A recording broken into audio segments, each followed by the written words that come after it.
Welcome back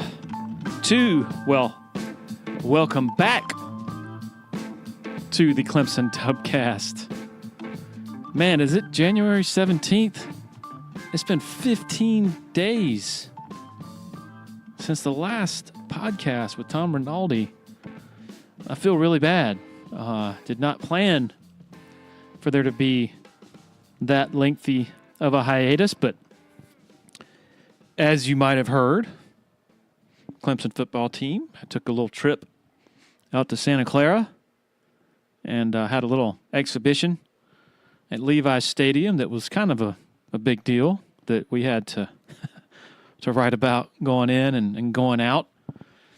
And also had another unanticipated project that had to tackle in the spare time, in addition to the normal punching of the time clock with TigerIllustrated.com.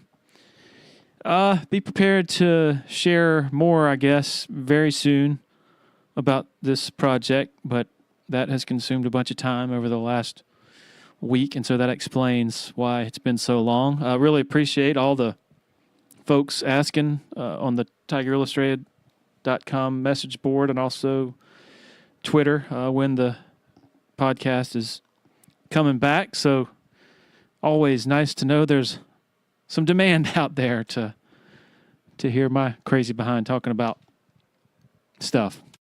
Title sponsor of the Clemson Dubcast, Parham Smith and Archenhold Law Firm in Greenville. Very happy to have them aboard. Couldn't do it without them. Blake Smith and Brooke Archenhold, both Clemson grads, both huge fans. Forte of their firm is medical negligence. They represent patients and their family members in medical negligence actions. They also handle all sorts of other complex personal injury litigation.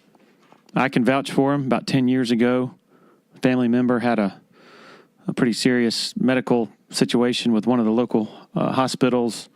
Went to Blake Smith, and he very quickly and authoritatively gave us some great advice, and we were very thankful for that. Parham Smith and Archenhold offers free consultations. Give them a call, 864-990-4581 or parhamlaw.com. Business owners out there, if you own a business that accepts credit cards, you need to listen up. Tandem Payment, based right here in the upstate, run by Clemson folks, is changing the face of payment processing, quickly becoming the most cost-effective solution for all small businesses. Tandem's program saves you up to 90% on processing charges and gives your customers what they love most, choices. This is not some crazy introductory offer. Tandem's technology allows business owners to offset their credit card processing costs by applying a small customer service charge to each sale they make. If you want to know more, visit tandempayment.com today. Former Tiger Hot Rod McDowell works over there at Tandem Payment. They handle all their business and customer service face-to-face. So give them a call, 864-672-1570, if you're tired of spending an arm and a leg on all those credit card processing fees. Okay, we got our first repeat guest to the podcast. Andy Staples of Sports Illustrated just does a fantastic job, always has. Really has a good feel for the foundations of this now dynasty that Dabo Sweeney has. Andy wrote about it way back when, has continued following it, has continued developing relationships and zeroing in on a lot of the key developments that have taken place to make this such an incredible run. Andy came to Clemson a couple of weeks ago to gather material on a cover story, a possible cover story at that time if Clemson won. And then hours after the game ended in Santa Clara, it was Andy and I and another guy, Max Olson, standing there waiting on Dabo to come out of the locker room long after it was all over just to get a little more detail. So I thought it would be really cool to get Andy's thoughts on Clemson's program, but also sort of the mechanics of how a cover story on Clemson football, a team that just won the national championship, comes together. There's a lot of work that goes into it, a lot of thought and a lot of stress. And as you'll hear, a lot of just sort of waiting around and hanging out to see what you'll see, to see if you see something special unfold in front of you. All right, so here we go. Our conversation with Andy Staples. Enjoy.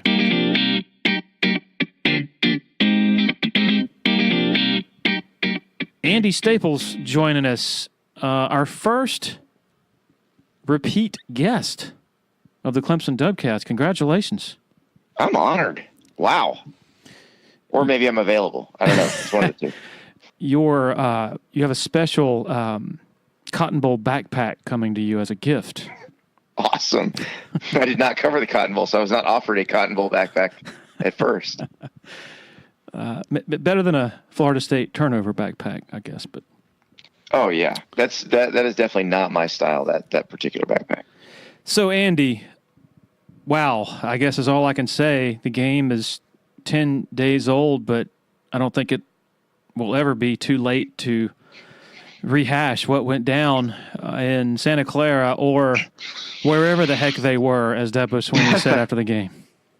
It didn't matter where they were. They could have played that game on the moon, and it would still be probably the same reaction. Like that happened. Wow, that happened. So you and I, when you came to Clemson to gather material, a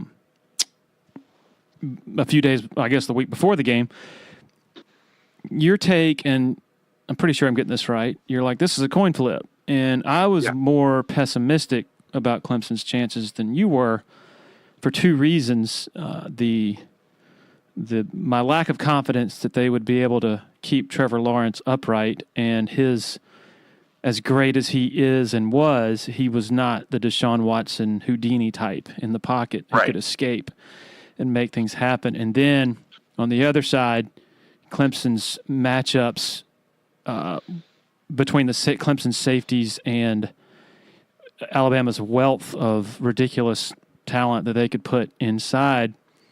And so, totally wrong on my count. Well, we both got the Clemson offensive line thing wrong. They were phenomenal, and that was the part I was thinking where Alabama would have the advantage is they would be able to get pressure on Trevor Lawrence because the line wouldn't hold up, and it did more than hold up. It dominated. It's interesting after the game, Clemson 2 years ago when they won it, it was so surreal and fresh and new and even surprising in a way just because of how they did it. Whereas this time, they were kind of salty in the aftermath. Yeah. And is that the biggest difference in your mind as well? Yeah, because, I think in both cases, the teams were fairly evenly matched physically. And that's just a testament to the recruiting at Clemson, because they already by 2016 had pulled even with Alabama, and nobody else has really been able to do that. Ohio State had its moment there in 2014 and actually probably had the most physically superior team in 2015, but they couldn't get to the playoff because they lost to Michigan State. But there haven't been those teams that could recruit at the same level, and Clemson got there and then stayed there. And I think that made all the difference. And, it was interesting. It's kind of instructive because you have that Sugar Bowl between the two national title games that Clemson won, where Alabama just crushed Clemson. And you kind of saw exactly what they needed. What would be the difference? The difference would be a quarterback who could get rid of the ball quickly and accurately, and receivers who could win one-on-one matchups on the outside. They had T. Higgins, but he had a hurt ankle, and he was still kind of growing into his body. But they didn't have the Mike Williams type. They didn't have, Jordan Leggett was a tight end, but he created mismatches that they exploited in that national title game that they won after the 2016 season. So they didn't have that. They needed that. And you saw this year, they went out and got that.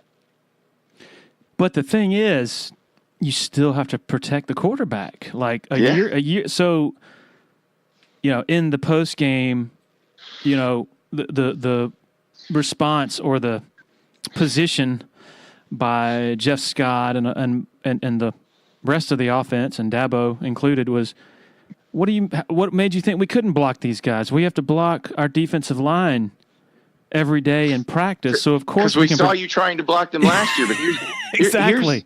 Here's the difference, though. I remember going down on the field at the end of that Sugar Bowl because the game was well in hand and my story was already written. And talking to some people who'd been on the field the whole time, and they were saying that they'd never seen Dabo so mad on the sidelines. And like, there'd be times when Kelly Bryant would come off and Dabo would be yelling, "Throw the ball." And so it may be that the offensive line didn't have as many struggles as we thought against Alabama. It's just that the ball wasn't getting out as fast as it needed to. And you notice in the national championship game, that was not an issue. The ball got out very quickly.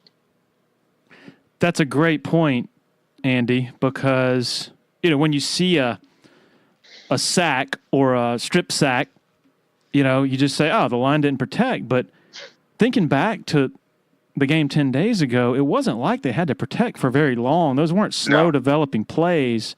And similar against Notre Dame in the Cotton Bowl, Clemson's offensive line, I think, allowed 3 sacks in that game. But when Trevor Lawrence did strike to Justin Ross and T. Higgins and others down the field, it didn't take very long because they're not having to protect for 4 seconds. They're having to protect for 2 seconds. It's basically Justin Ross, runs 10 yards and comes out of his break and catches the ball. These are not, for the most part, 50-yard through the air touchdown passes. They're 25 yards through the air, and then the guy is catching it clean and running the rest of the way. Or it's they need to score from 25 yards out. If you go back to the Alabama-Oklahoma Orange Bowl, like there's a Kyler Murray throw where it's 49 yards in the air.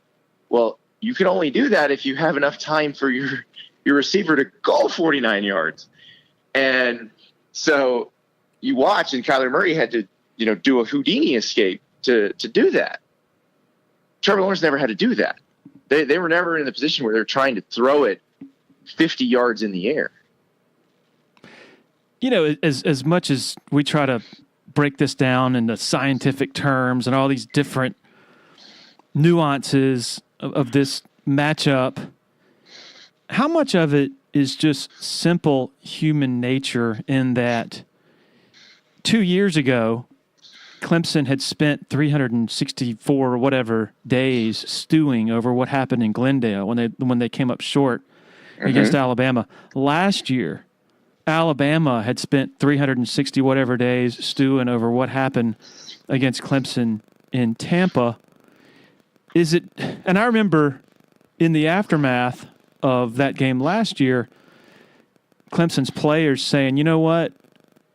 We did not have the right frame of mind." They spent December patting themselves on the back after destroying Miami for the ACC championship. Meanwhile, Alabama is sitting in its hotel rooms, not going to Bourbon Street, not doing any of the social events, but stewing over the notion that the torch was about to be passed to Clemson. Yeah.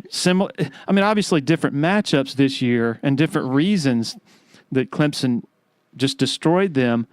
But how much of it to you just comes down to simple human nature and motivation or lack thereof? If this were a normal team that they played, not Alabama, I'd say maybe. But Alabama doesn't work that way. That's not how they operate. They don't think that way. They only play against their own standard, which Clemson is starting to do as well. So I don't think it was that at all. I think it was Clemson beat them a year earlier in some individual recruiting matchups, and it made all the difference. I don't think there was any difference in motivation for this game. I don't really think there was that much of a difference in motivation for the Sugar Bowl. The difference was they had Trevor Lawrence and Justin Ross. They didn't have them before. And, Justin Ross is kind of the prime example. He's from Alabama. Alabama wanted him. Clemson coaches, when they came to him, said, "You can be the one who tips the balance." And he did. They were singling him up on the corners that they thought were the weakest. And they were winning one-on-one matchups. And that's what NFL teams do. They find the weak link and they attack it. That's exactly what Clemson did. And this was more a recruiting victory than anything else. And here's the thing. Don't let the score get it twisted. Alabama wasn't that much better than Clemson when they played in the Sugar Bowl. Clemson wasn't that much better than Alabama this year. With this past game, Alabama did we always make fun of teams that are down and they punt and they try to kick field goals, and we're like, why don't they try to score touchdowns? Because they're down. Well, Alabama did try to score touchdowns. The problem is when it doesn't work, it snowballs and you get hammered. So that's what happened. Alabama's not that much worse than Clemson. And just like Clemson wasn't that much worse than Alabama a year earlier, it kind of snowballed on them. But I do think in this case, it was just beating them for a recruit or two made the difference. Agreed. But on the other side of the ball, I would submit that the presence of Christian Wilkins, Cleveland Farrell, Austin Bryant, they came back for that. Mm-hmm. In the context of Clemson's defense, somehow holding that freaking offense, that collection of absolute freaks to 16 points, the intangibles or the motivation or whatever, I think it did show up in that case. Well, and Tua played one of his worst games too, and that a lot has to do with the defense. They made him impatient, which he hadn't been an impatient quarterback all year, and he got impatient. The out was just slightly bad throw combined with really good defensive play. So that's the first pick six. But the second interception was, I got to make something happen, so I'm just going to throw this. And Tua hadn't thrown a throw like that all year. And I think a lot of that was the defense frustrating him. And so, but you're right. I mean, if those three guys don't come back, I don't think you get this result. As good as the young guys Clemson are, and they will be really good in the coming years, you would not have gotten that same sort of game out of that bunch. Both of those picks, though, sort of the looking deeper into how they happen, just an amazing job of scheming by Brent Venables.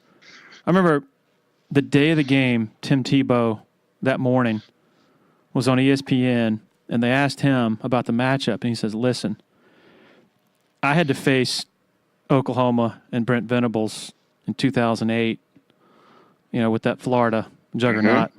He said, we spent the entire first half trying to figure what the heck he was doing. He was throwing stuff at us that we had never seen before, and it took us till halftime for us to get our bearings and to calm down.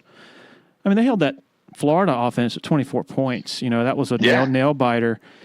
And that started my wheels turning. And in hindsight, not that picking a game really matters, but you do want to have a good feel for the game, and the matchup. Right. And you want to be right in that in terms of defensive play calling, there was a mismatch there. And you saw the news this week, which wasn't all that surprising, but you see how there was a mismatch. Tosh Lapoy leaving Alabama, where he was defensive coordinator, to be the D-line coach for the Cleveland Browns. Now, do you think that was what he planned to do going into that last game? Yeah, not to get too X and O heavy here, but on those two picks, when you go back and watch, Tua before the snap thinks it's man coverage in both cases, right? So, right. And then the ball is snapped. The first thing he sees is Isaiah Simmons screaming at him from the field side. And if you've never seen Isaiah Simmons up close, that's a terrifying sight. Yes. So Kayvon Wallace goes and sort of replaces Simmons over the slot, but they're in zone. A.J. Terrell is over Devontae Smith, I believe it was. I'm sorry. Wallace was over Judy, and Judy was the intended target on what against man that should work. Would have been an easy throw, because there's no way that Kayvon Wallace is going to close the space with Judy. Judy has that leverage. But the key part of that was A.J. Terrell, he's in zone. His eyes are on the quarterback's eyes. Instead of, if he's in man, his eyes are on Devontae Smith. And so that's an easy pick. And if Tua recognizes zone, he'll hold the safety with his eyes. Yes.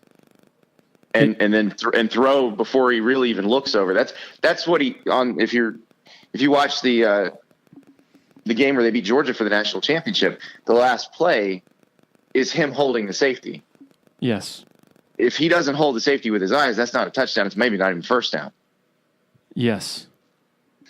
Second pick in the second quarter. Again, Kayvon Wallace, sort of in like a false key, I guess you could say, goes over to the hash, over the slot receiver, over Judy. Again, that's the matchup that we all talked about, Yep. Alabama's slot receivers against Clemson's safeties. We saw it, of course, in the first quarter. I mean, and if you watch Alabama's offense all year, that's who they're reading on a lot of those RPOs they love. Yes. That's what they call the conflict player. Yes.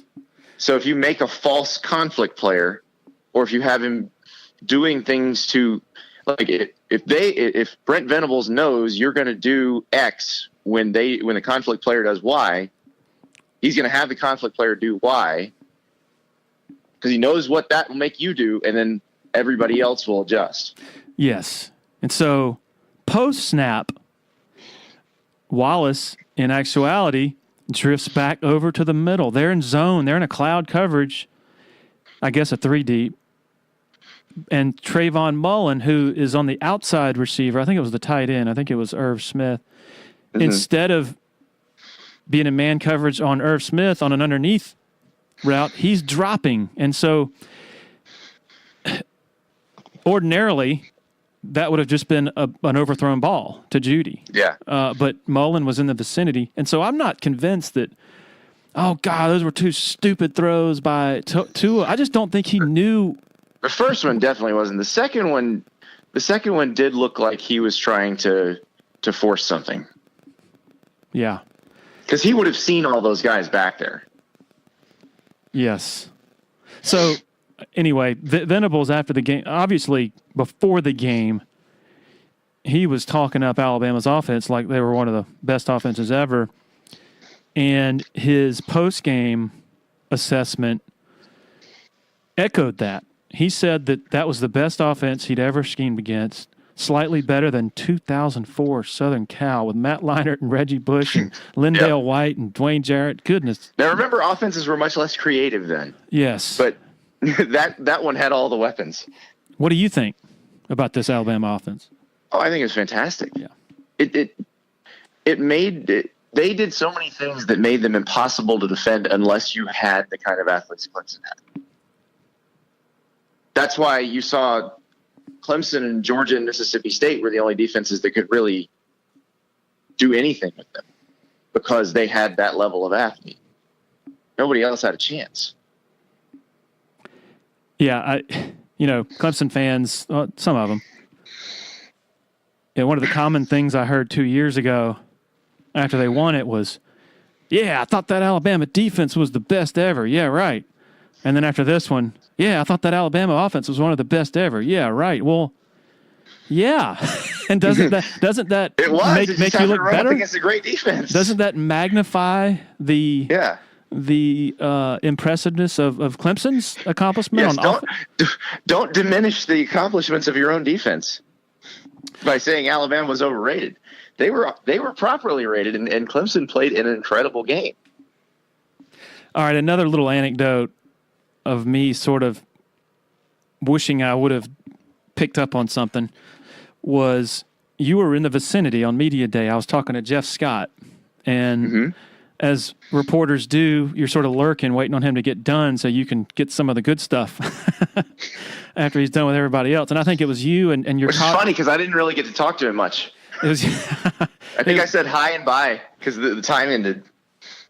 Well, I think it was you and your colleague, Ross Dellinger. Yeah. Who does a fantastic job, has written, over the month of December, did several just fantastic stories on Clemson, really, really in-depth stuff. But I think he was waiting around. I think you were hanging out. And so I said, Jeff, I wanted to know about the corners. And I said, just between us, I'm just curious, are these the best corners you have faced this year?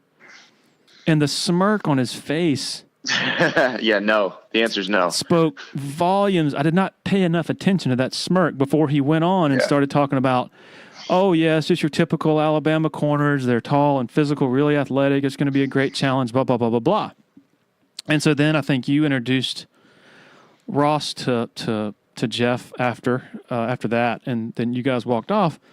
Well, in the locker room after the game, I went up to Jeff and I said, Jeff, your smirk spoke volumes, and I can't believe I didn't read more into that. And he said, yeah, there was another reporter standing there, so I didn't want to say too much. But they were that confident going into that game. Jeff, I mean, that's something that had been exposed throughout the year. I mean, like against a typical Alabama secondary, Arkansas doesn't do what they do.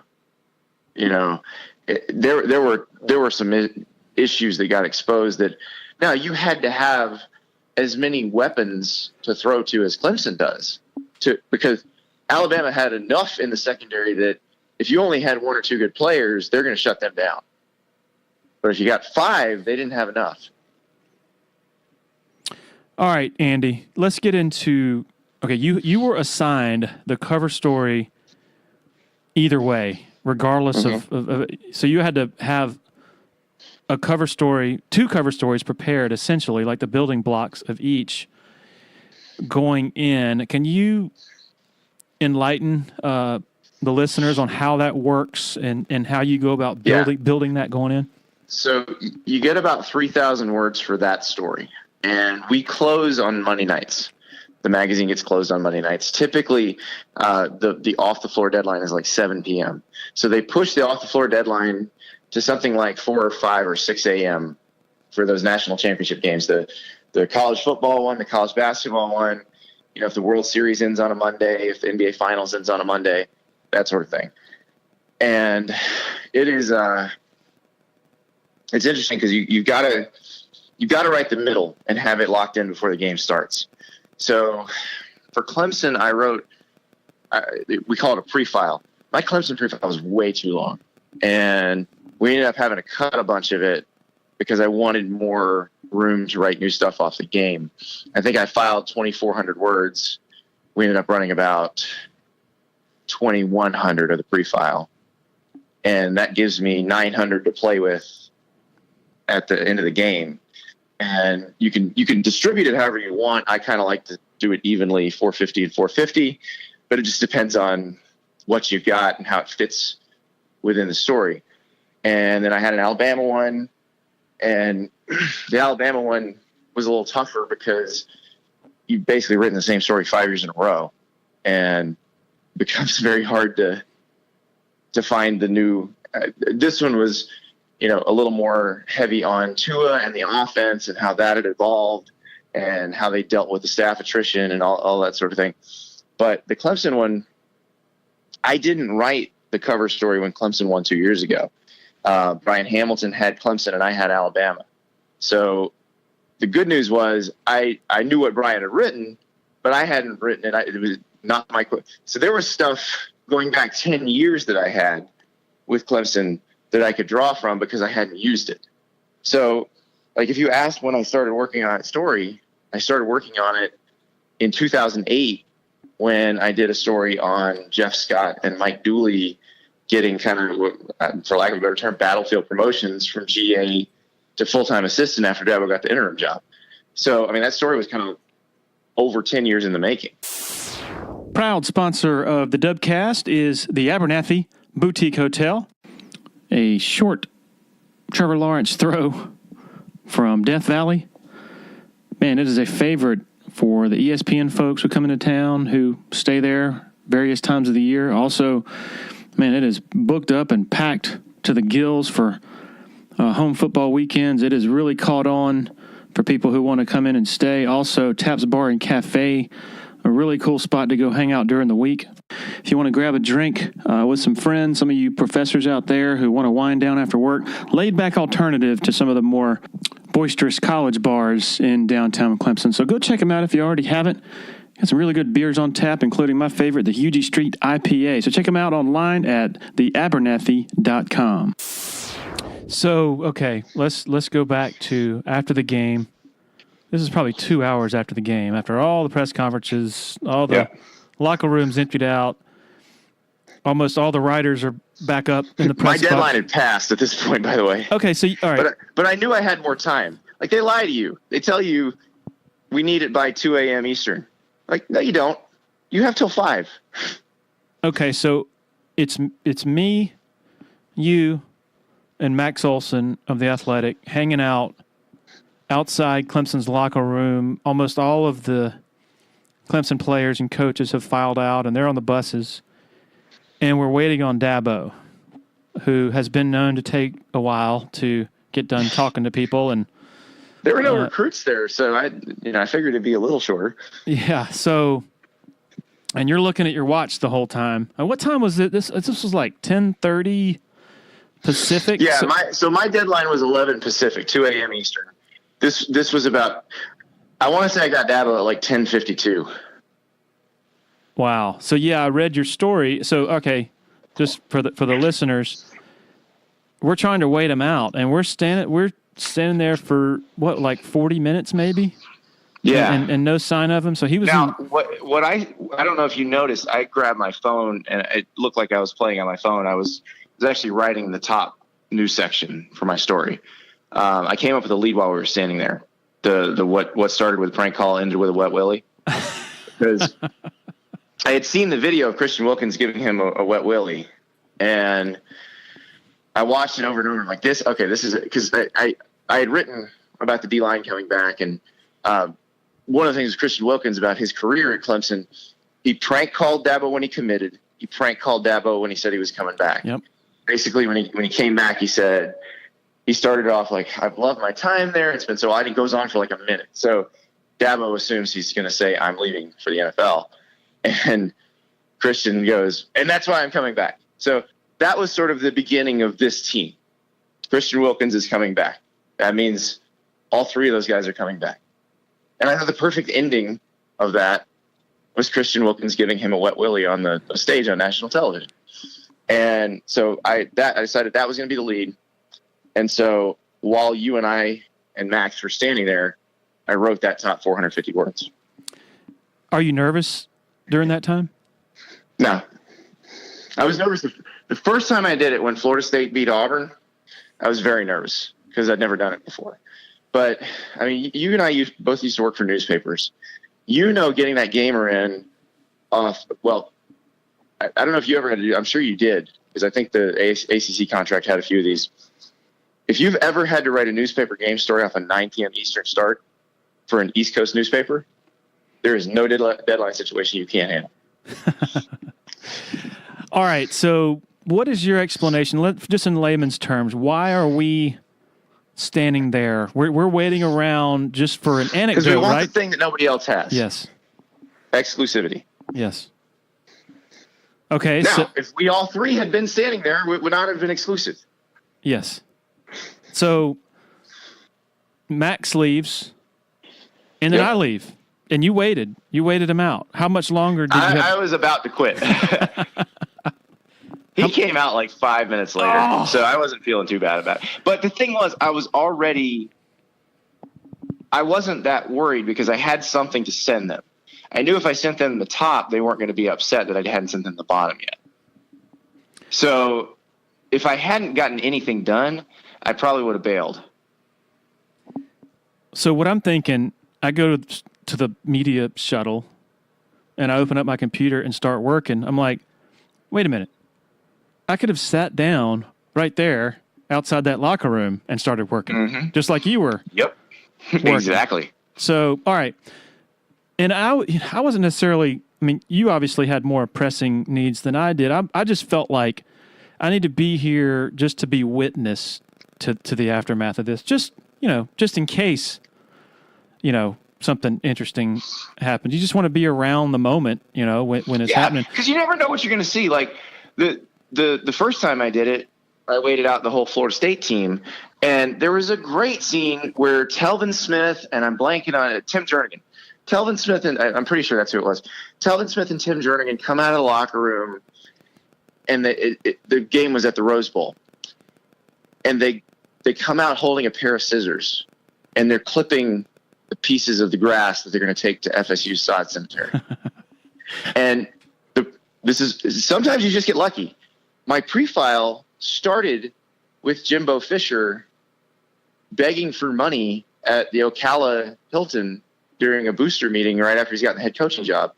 And right before he did that, he and I sat there and talked, and he was going over the class he just signed. And he said, listen, some of these guys, they're going to make this place special. And like Telvin Smith was one of the guys. And so it was the perfect beginning. In this one, I knew I needed something from Dabo to wrap everything up.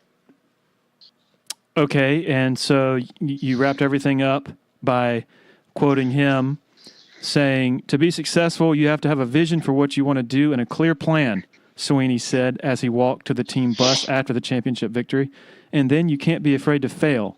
You've got to keep getting up. That's what we've done for 10 years, end quote. And then you closed it. Then he walked on, planning already for the next 10. That's fantastic.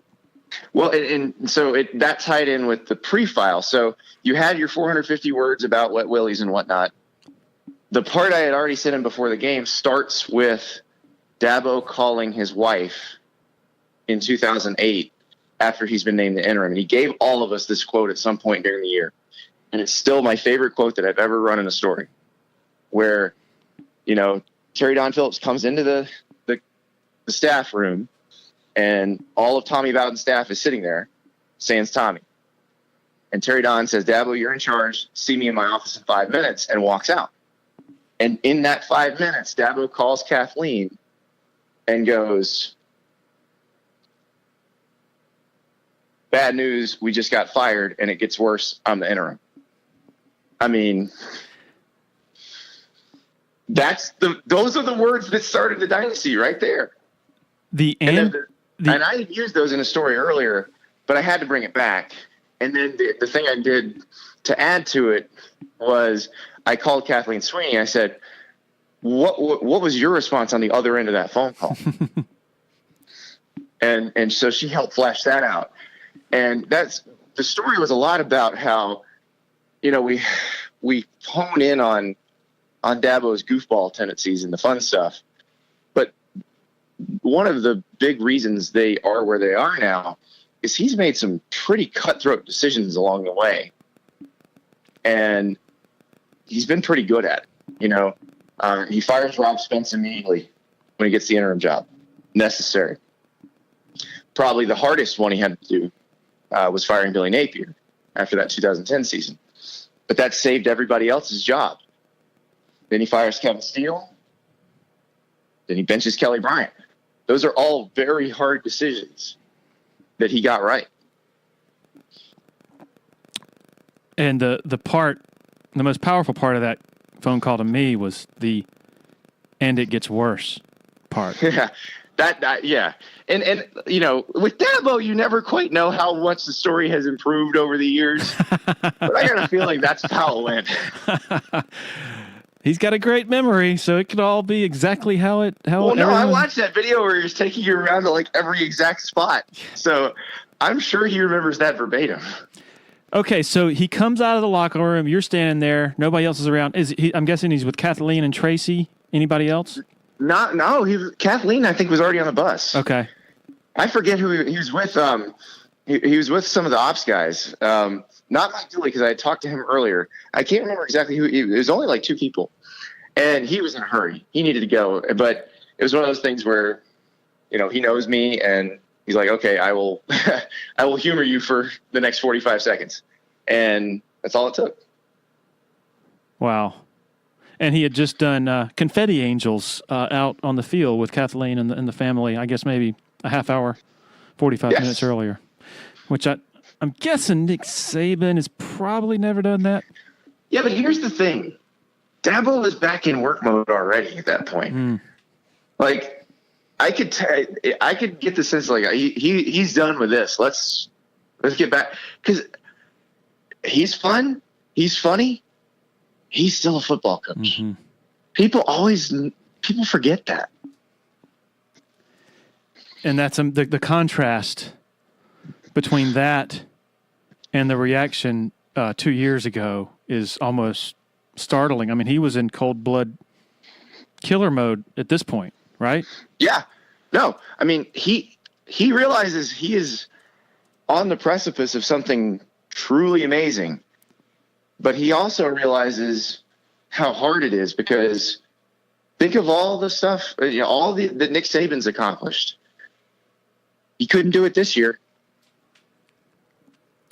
Sean Allen, and that's what Dabo probably more than anybody appreciates what Nick Saban's done.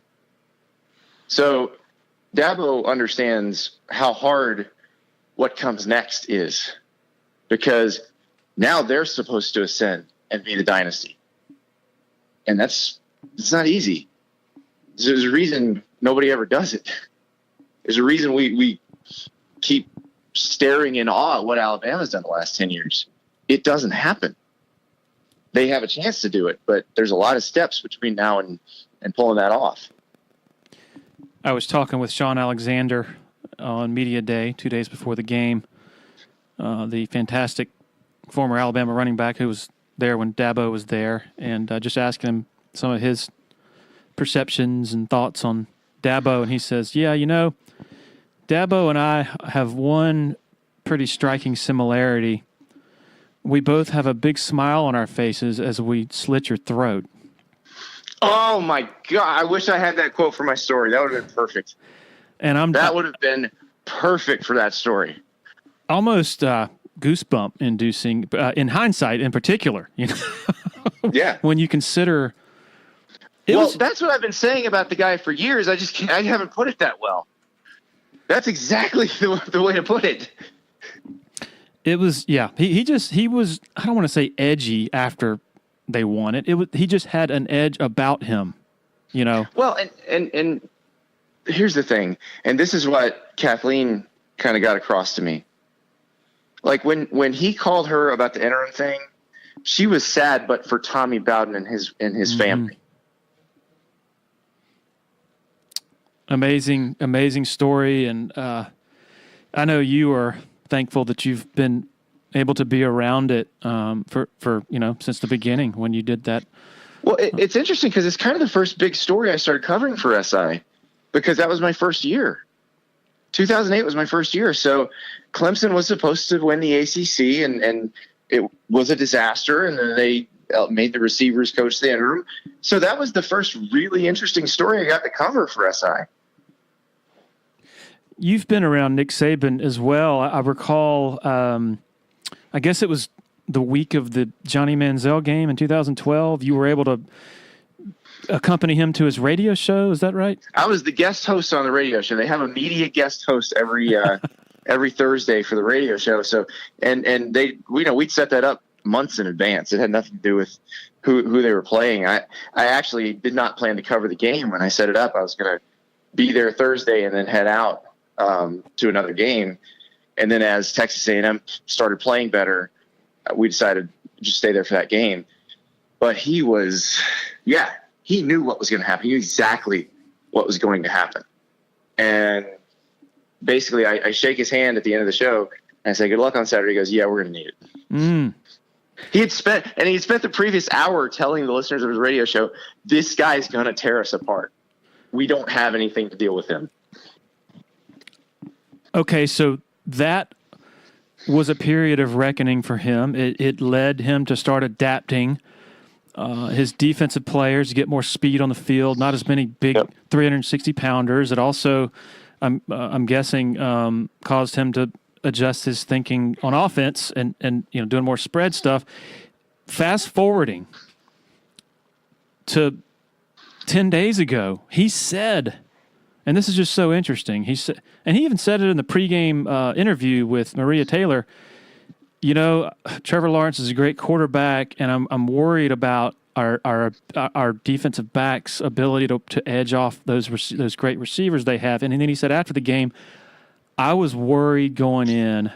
That's something that just really bothered me that I couldn't shake, was covering those guys. Okay, so because it's something he couldn't fix. Right. There's no scheme that would have fixed it.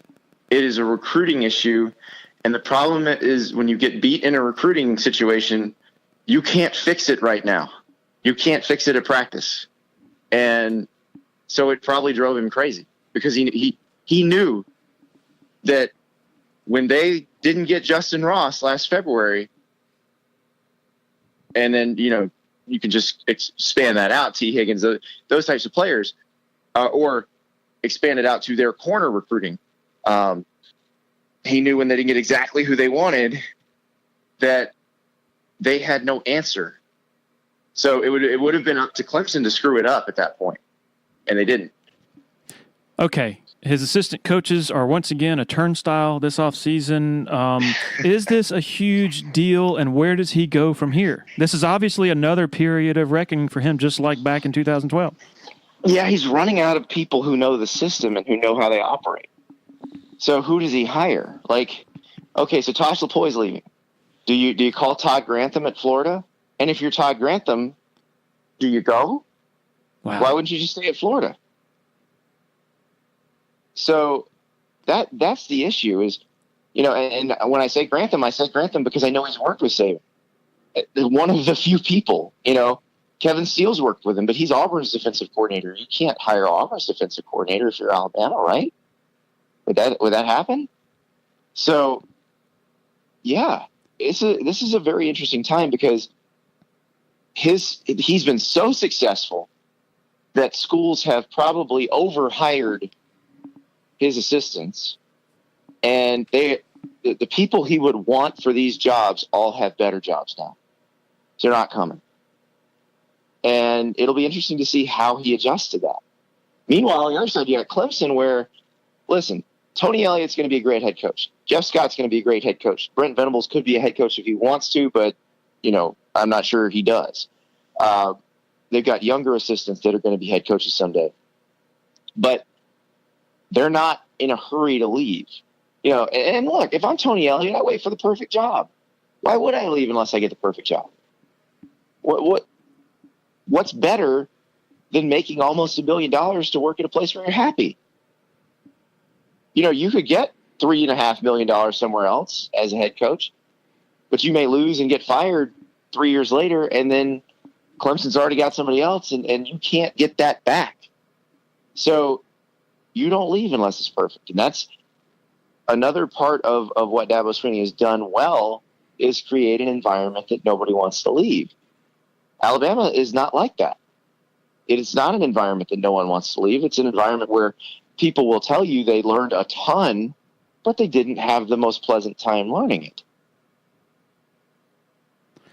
And it's interesting that 2012 nightmare against Johnny Manziel didn't cost them a championship. They still won their second straight, tore apart Notre Dame. So this one, on the other hand, much different animal, it seems like.